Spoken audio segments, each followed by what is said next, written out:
All right, you got it. You're Yeah, recording, right? Not me. it's me. Okay. Okay, perfect. Let's see. Just gonna get this pulled up.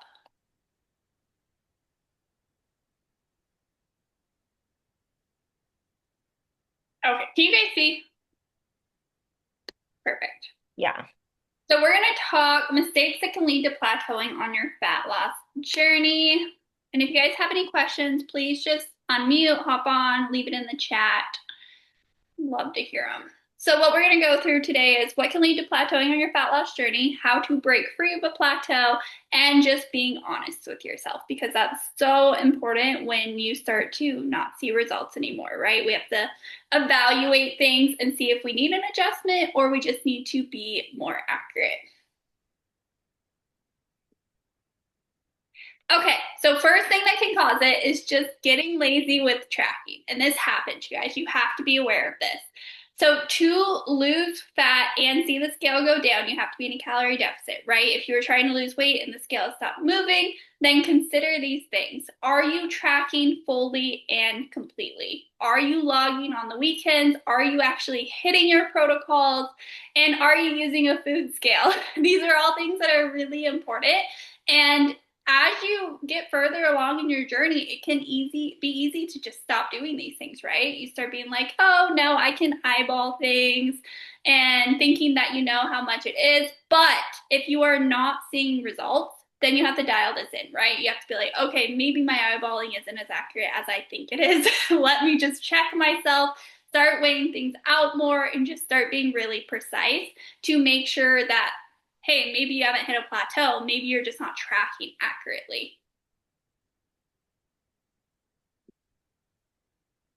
You are moving your body less. So when you're in a calorie deficit, you can feel a little bit more tired, and sometimes your NEAT goes down, which is your non-exercise activity thermogenesis.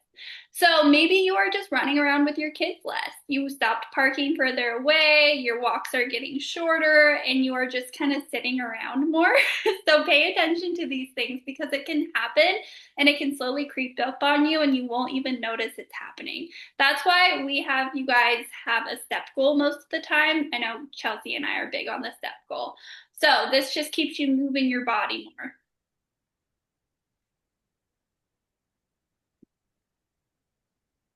You are going through the motions. This is another thing that can happen. You have been pushing yourself in the gym to build muscle. And if you are wondering, like, hey, why don't I have that toned appearance? Why am I not getting more muscle definition? This is something you really want to evaluate. So make sure you actually are challenging yourself. Make sure your workouts are difficult. Don't just go in there, go through the motions, be on your phone, and not really be working out, right? Because that's not going to lead to the results that you want. Focus on mind muscle connection, stop zoning out. I know I'm guilty of that. Take videos and watch them back. This is my biggest recommendation. And I know you guys probably don't love videotaping yourselves, but if you take a video and you watch it back, you can see how hard you're trying. You can see your depth of what you're doing, your range of motion, and it's truly so helpful. You can look at your form, you can send it to your coach.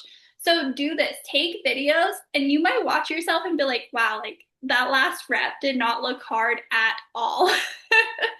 And I still videotape myself. Chelsea, you probably still videotape yourself too, right? To check your form and check your exertion. So it's very helpful. You want to reach your full range of motion. Don't just be adding weight and then skipping out on your full range of motion. Make sure you're prioritizing form, but also pushing your toes. Last rep should be difficult. If you're just like flying through them and then you're like, oh, I did my 10, you are not going to build muscle. It's got to be hard. You should have an ugly face on.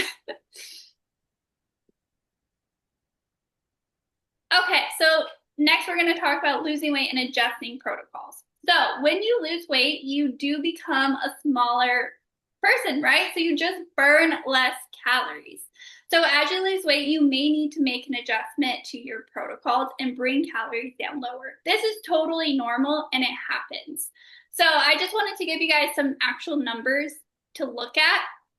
So this is just an estimate, but if you're on your journey and you're 5'5", 32-year-old female and 160 pounds and you have lost 20 pounds, you are burning less calories just existing, right?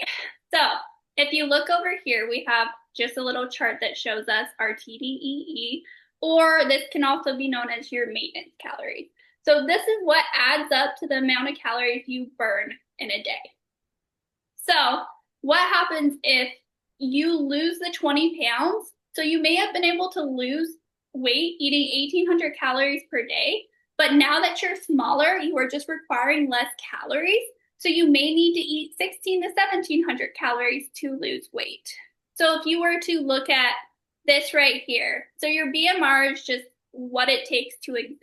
So this is just your basal metabolic rate. If you were just laying in bed, just existing, this is how many calories you would burn. And as you can see, it's a large chunk, right?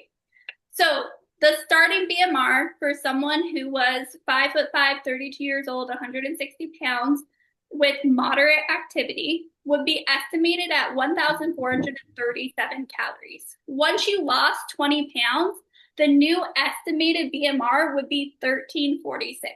So it's just lower. You are just burning less calories because you have less weight on you.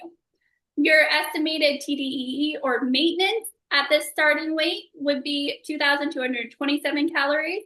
So then once you lost the 20 pounds, it is now estimated at 2,086 calories. So you see how that person just got smaller and now they require less. That's why we have to make adjustments. Just gonna check the chat.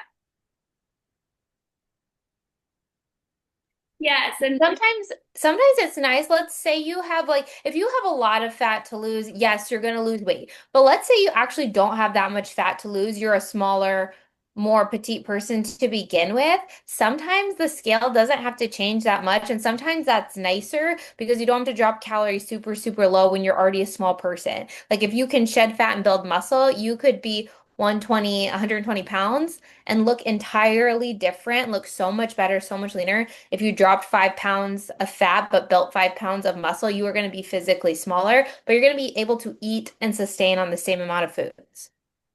yes, very true. Okay, so then this is a sign like maybe you just need a break from your calorie deficit, right? Because you're not supposed to be in a calorie deficit all year long. If you are someone who has a lot of weight to lose, then yes, you can be in a calorie deficit for longer. Totally normal. But if you have lost weight and now you're struggling with hitting protocols or calories are low, it may be time to just take a break and eat more food. So this could be, as you guys see, if you get deeper into a deficit, it can be difficult, right? Because you're eating less food. It can be just a little bit harder on you, and you might find yourself just slacking, over consuming, just going through the motions, low energy. So it might be time to switch things up and just give yourself a break. Spend time eating more food, focus on getting stronger in the gym, and take a mental break. And that's also kind of like where you could have that body composition changes happening, right? Where you're losing fat and building muscle.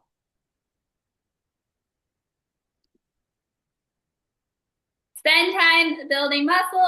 So sometimes you don't actually want to see the scale go down. You actually want to build muscle and change your body. So if you end up losing weight, you're like, I still don't love my shape. This means that you just want to put on muscle. You want to have that toned appearance. So spend time eating more food and building that muscle. So the key part of building your dream body is not spending all year in a calorie deficit or just constantly wanting to be smaller and smaller. It's spending time eating more, putting more effort into the gym, lifting heavier, and just building your dream body. So remember, it's okay to want to see the scale go down and lose weight, but this is not your forever. And that's what I tell all my clients. This is not where you're forever going to be. Get into your calorie deficit, see the scale go down, see more fat loss, and then spend time building muscle.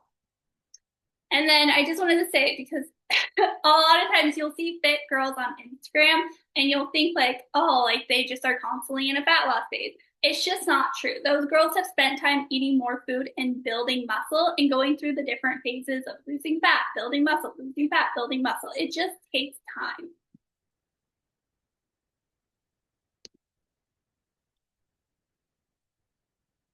And then be honest with yourself. If you are frustrated with results, then really take a look at how you are showing up. Our bodies are truly a receipt of our daily actions, right? They're directly going to reflect what we do each day. So just make sure you are truly being honest with yourself and making sure that you are tracking fully and hitting protocols. Could you put more effort into your meals and tracking your food? Are you skipping the walks and moving your body less? Are you just going through the motions of your workouts? Really sit with yourself and evaluate those things before you just say, I've hit a plateau and I'm stuck.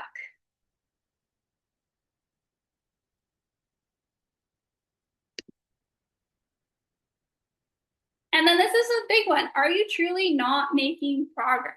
This journey is not about seeing instant results, right? It's about making a lifestyle change. And if you are someone who has like a week where you don't see results, right? And you're instantly like, I have plateaued. This is it. I need adjustments. This is not a results issue. This is a mindset issue. We have to shift your mindset from being like, if I don't see results after 1 week, I'm stuck, because this is setting you up to fail. You have to think long term and be like, hey, I'm not expected to see the scale go down every single week. That's just not realistic. And once you can shift your mindset from that, you're going to be so much happier. Give yourself time to see the results you want.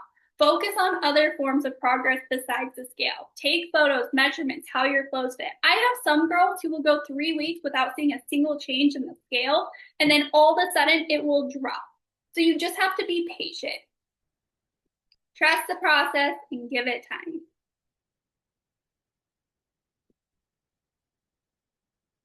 Breaking the plateau. So we'll just kind of reevaluate everything I kind of went through. So if you sit down and evaluate things and you are not putting in the full effort, then dig deep and make some adjustments, right? If you sit with yourself and you're like, wow, like I really am not showing up how I could be, sit with yourself and make the changes. Be super accurate with tracking. Don't skip weekends. Weigh out everything. Limit eating out if you need to. Push yourself in your lifts. Record yourself. Dig deep. Move your body. Be more aware of your movement. Just like start thinking about things. If you're just lounging around more, you're watching Netflix more, you're moving less, just pay attention to that stuff. If you're positive you are doing all the things and still not seeing results, then maybe it is time to just bring things up or bring things lower, or take a time taking a diet break and bringing things up. And it's fun to spend time building muscle. I know it can be scary to eat more food and take a break, but it's truly how you build your dream body. So get into your deficit once again, see that scale go down, see the results you want, and then get out and spend time eating more. So worth it.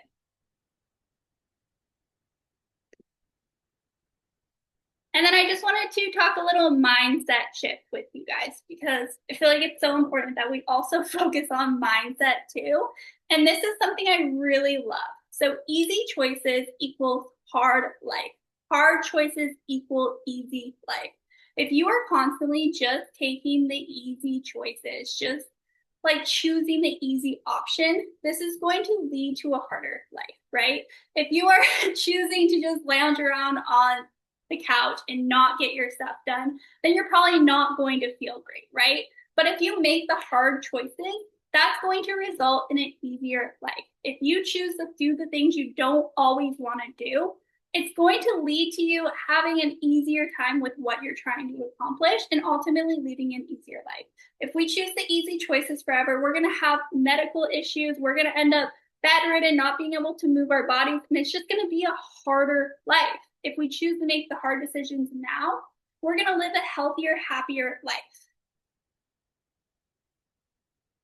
You have to show up for yourself daily and do the hard things. Eventually, things will feel easier for you, but it takes time. If you're constantly taking the easy way out and putting in half your effort, things will feel harder and continue to feel that way. Choose your heart and show up for yourself, you guys. It is so worth it.